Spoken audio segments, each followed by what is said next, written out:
အားလုံးပဲမင်္ဂလာပါဗျဒီကောင်လေးကတော့ Lead Motor T03 လေးကိုဒီကနေ့ကျွန်တော်အားသွင်းကြည့်မှာဖြစ်ပါတယ်ဆိုတော့ကျွန်တော် showroom ကနေယူလာတဲ့ချိန်လေးစပြီးတော့အခုထိကျွန်တော်အားမသွင်းကြည့်ရသေးဘူးပေါ့နော်ဆိုတော့ showroom ကနေယူလာတော့အားကတော့ကျွန်တော်94ပေါ့နော်အခုလက်ရှိကတော့ကျွန်တော်တော့ဝက်ပေါ့နော်53%နေကျသွားပြီဆိုတော့ကျွန်တော်ဘယ်လောက်တုံးခဲ့ရလဲဆိုတော့ကျွန်တော် trip မှာဆိုရင်ကျွန်တော်တို့က88ကီလိုမီတာပေါ့နော်88ကီလိုမီတာကျွန်တော်တို့တုံးခဲ့တယ်ဆိုတော့ဒီမှာဆိုလည်းကျွန်တော် showroom ကနေစိုက်လာတဲ့အချိန်ဒီဆိုရင်ဒီမှာ94ကီလိုမီတာကျွန်တော်တုံးလာပြီပေါ့နော်ဆိုတော့ကျွန်တော်ဒီအားတစ်ဝက်ကို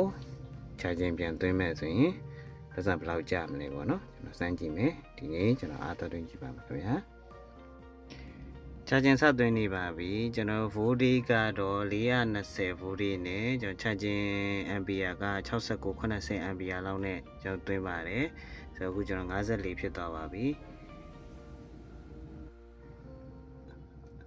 အားတော့ကျွန်တော်65 limit လောက်ထားပါတယ်အခုချိန်မှာတော့65ပြည့်သွားပါပြီ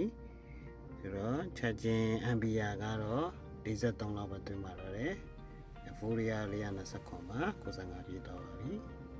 အားစသွင်းတာက52ကနေစသွင်းတယ်ကျွန်တော်95တိသွင်းလာတယ်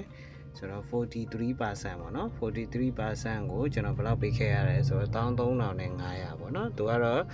ကျွန်တော်တို့ဘယ်လောက်လဲဆိုတော့18 unit ကျတယ်ပေါ့နော်18 unit ကို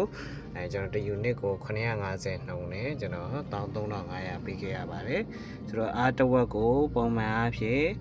အားပြန်သွင်းလို့ရှိရင်13000လောက်ကုန်တယ်ပေါ့နော်ဆိုတော့ကျွန်တော်တို့လောက0လောက်ကနေ100ထိသွင်းမယ်ဆိုတော့